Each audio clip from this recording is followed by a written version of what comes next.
तसेच शेतकरी प्रेमी, थोडक्यात सेंद्रिय शेतकरी प्रेमी म्हटलं तर अतिशय चांगलं वाटेल. काय शाश्वत शेती आणि पाणी याबद्दल मी बोलत आहे. आत्तापर्यंत आपण भरपूर केमिकलचा मारा करून शेती पिकवत आहोत. त्या केमिकलचा मारा केल्यामुळं शेतीची काय दुरावस्था झालेली आहे आपण सगळे बघतोय. आज सगळे पुन्हा सेंद्रिय शेतीकडे वळालेले आहेत.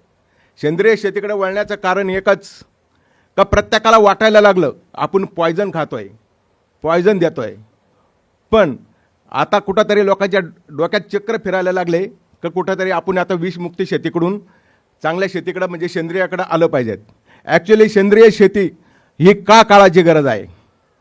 कारण आज तुम्ही सर्रास बघतात की कॅन्सरसारखे आजार सर्रास सगळीकडे फोफवत चाललेले आहेत. ॲक्च्युली काय झालेलं आहे, शाश्वत शेतीची गरज का आहेत? शाश्वत शेती करताना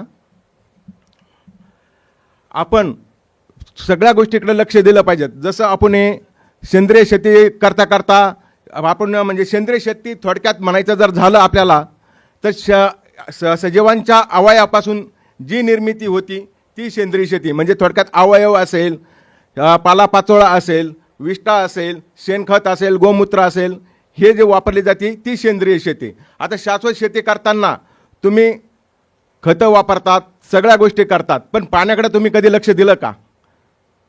पाणी हा सगळ्यात महत्त्वाचा घटक आहे. काय होतं पाण्यामध्ये, आता जसं तुम्ही जमिनीतून पाणी काढतात, विहिरीतून काढतात, बोरमधनं काढतात, पण ते पाणी क्षारयुक्त असतं. क्षारयुक्त म्हणजे काय होतं, पाण्यामधील जे काय अन्नद्रव्ये किंवा मातीतील जे अन्नद्रव्ये याच्याबरोबर हवेतील जे मायनस मॉलिक्युल्स आहे, थोडक्यात म्हणायचं तर गॅस फॉर्ममधले जे मायनस मॉलिक्युल्स ते जेव्हा एखाद्या अन्नद्रव्याच्या कॉन्टॅक्टमध्ये येतात तेव्हा तो क्षार तयार होतो. म्हणजे फॉर एक्झाम्पल द्यायचं झालं सायंटिफिक लँग्वेजमध्ये कॅटायन आणि ॲनायन. कॅटायन हे मूलद्रव्ये अन्नद्रव्ये असतात, म्हणजे थोडक्यात प्लस मॉलिक्युल्स. याच्याबरोबर जेव्हा मायनस मॉलिक्युल्स ॲड होतो तेव्हा तो क्षार तयार होतो आणि हा क्षार डेंजरस असतो. फॉर एक्झाम्पल घ्यायचं तर कॅल्शियम कार्बोनेट. कॅल्शियम हा गरजेचा आहे, पण याच्याबरोबर जेव्हा कार्बोनेट ॲड होतो तेव्हा तो कॅल्शियम थोडक्यात आपण त्याला मराठीमध्ये चुनखडी म्हणतो. ह्या चुनखडीचं प्रमाण अतिशय जमिनीमध्ये खूप फोफवलेलं आहे, खूप उपलब्ध स्वरूपात आहे. जेव्हा हे पाणीमध्ये मिक्स होतं कॅल्शियम कार्बोनेट तेव्हा पाण्याचा pH वाढतो, EC वाढतो, हार्डनेस वाढतो. मग हे हार्डनेस जेव्हा वाढतो तेव्हा तुम्ही जेव्हा हे पाणी शेताला देतात तेव्हा वनस्पतीचे जे व्हाईट रूट असतात, आपण त्याला पांढरी मुळी म्हणतो, ही पांढरी मुळीवरती एक आवरण तयार होतं. जसं आपलं कॅरीबॅगचं आब्रकचं आवरण म्हणतो ते तयार होतं आणि तुमचे व्हाईट रूट ही डेव्हलप होत नाही. व्हाईट रूट डेव्हलप होत नाही, त्याच्यामुळं काय होतं, पिकं तुमची चांगली येत नाही. म्हणून भारतातलं पहिलं वॉटर कंडिशनर मी बनवलेलं आहे आणि जगातलं 3 स्टेज वॉटर कंडिशनर बनवणारा मी पहिला आहे. तर हे वॉटर कंडिशनर बनवताना मला अडचणी भरपूर आलेले आहेत, पण मग मी जे 3 स्टेज वॉटर कंडिशनर बनवलेलं आहे, गार्डनर वॉटर कंडिशनर म्हणतो आम्ही त्याला, म्हणजे माझा तो ब्रँड आहे. पहिल्या स्टेजमध्ये आम्ही कॅथोड ॲनोड बसवलेले, त्याला इलेक्ट्रॉलिसिस म्हणतो. कसं एक क्षार जेव्हा तयार होतो, कॅटायन ॲनायन जेव्हा एकत्र येतो तेव्हा तो सॉल्ट तयार होतो. पण कॅटायन म्हणजे थोडक्यात मिनरल्स हे आपल्याला गरजेचे आहे. प्रत्येक प्लस मॉलिक्युल्स हे अन्नद्रव्ये ते गरजेचे आहे, पण याच्याबरोबर जेव्हा मायनस मॉलिक्युल्स ॲड झाला तो डेंजरस आहे. तो डेंजरस असल्यामुळं काय होतं, पाण्यातील अन्नद्रव्य आपल्याला उपलब्ध स्वरूपात भेटत नाही, कारण त्याचा जो बॉन्ड झालेला आहे तो मायनस मॉलिक्युल्सबरोबर झालेला आहे. म्हणजे सोडियम क्लोराईड घ्या तुम्ही किंवा कॅल्शियम कार्बोनेट घ्या, कॅल्शियम बायकार्बोनेट घ्या, मॅग्नेशियम कार्बोनेट घ्या. मॅग्नेशियम कार्बोनेट, कॅल्शियम कार्बोनेट ह्या 2 घटकामुळं पाणी जड होतं, आपण त्याला हार्डनेस म्हणतो. जेव्हा हे पाणी हार्ड झालं का तुमचा pH पण सुधारत नाही, ECचा प्रॉब्लेम होतो. ॲक्च्युली काय होतं, कॅल्शियम कार्बोनेट वाढला तर तुमचा pH वाढतो आणि काय होतं, पाण्याचा साठा भरपूर आहे, पाण्याचा यूज होत नाही, तेव्हा कॅल्शियम कार्बोनेटच्या रूपांतरित कॅल्शियम बायकार्बोनेटमध्ये होतं, म्हणजे नेक्स्ट व्हर्जनमध्ये होतं.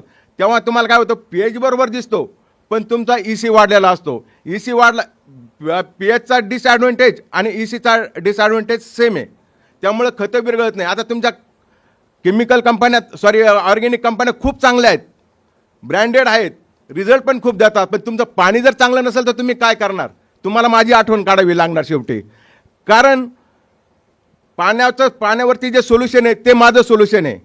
मी पहिलं वॉटर कंडिशनर बनवलं, पण मी वॉटर कंडिशनर बनवताना पाणी हे सजीव बनवलं आणि तुमचं जे आरो वॉटर असतं ते सगळं डेंजर पाणी, त्यात तुम्हाला अन्नद्रव्य कोणतंही भेटत नाही, ते मृत प्रकारचं आहे. ॲक्च्युली तुम्ही आता हे ऐकलेलं असेल आरोवाल्यांच्या तोंडून, आम्ही TDS कमी करतो. TDSचा क्षार पाण्याचा काय संबंध आहे? आता नारळाच्या पाण्याचा TDS घेतला तर तो 2,000, 2,500, 3,000, 3,500, 4,000पर्यंत जातो. मग ते पाणी क्षारयुक्त आहे का? नाही. TDS म्हणजे टोटल डिझॉल्व सॉलिड, पाण्यामध्ये जे घटक विरघळले जातात त्याला TDS म्हणतात. तुम्ही पाण्यामध्ये हळद जरी टाकली, साखर जरी टाकली तरी तुमचा TDS वाढतो. असं समजू नका की TDS आपला मेन हार्डनेस पाण्याचा काय आहे, EC काय, pH काय, क्लोराईड किती, कार्बोनेट किती, हे महत्त्वाचे घटक आहे. आणि जेव्हा तुमचा pH जास्त असेल तर तुमचे किती चांगले खतं वापरा तुम्ही, ती विरघळणार नाही. ती विरघळली नाही, तुमचं उत्पन्न चांगलं येणार नाही. तुम्हाला शाश्वत शेती करायची तर तुम्हाला आरोग्याच्या दृष्टीने तुम्ही करतात, तुम्ही त्यांना सेंद्रिय खतही देतात, पण पाण्याचं काय? आता इथंच एक माझेच क्लायंट आहे, गुळवे सर म्हणून आहेत ना, त्यांनी माझं वॉटर कंडिशनर बसवलेलं आहे. ते खूप चांगल्या प्रमाणात आता शेती करत आहेत. आत्तापर्यंत मी 29,000 शेतकऱ्यांना वॉटर कंडिशनर बसवलेले आहेत. त्या 18.5 लाख शेती जवळजवळ ओलिताखाली आणलेली आहे. म्हणजे तुम्हाला शेती करताना वॉटर कंडिशनरची गरज आहेच आहे. कारण पाणी जर चांगलं असेल तर तुमची शेती चांगली पिकणार आहे. पाणी जर चांगलं असेल, pH जर चांगला असेल, EC जर चांगला असेल तर तुमचीवाली शेती चांगली पिकणार आहे, खतं चांगली विरघळणार आहे. आज जर शाश्वत शेती करताना तुम्हाला फ्युचरचा पण विचार करावा लागणार आहे. आज तुम्ही केमिकल, आपले 2 पिढ्यापूर्वीचे शेतकरी आपल्याला जी शेती सोडून गेले ती तुम्ही आता 10-15 वर्षात जर केमिकल वापरले तर ती काय तुम्ही देऊ, कारण ती बंजर शेती होणार आहे. आणि जर तुम्हाला खरोखरच शेती जर पिकवायची असेल तर पाण्याचा चांगला वापर करणे गरजेचं आहे. धन्यवाद.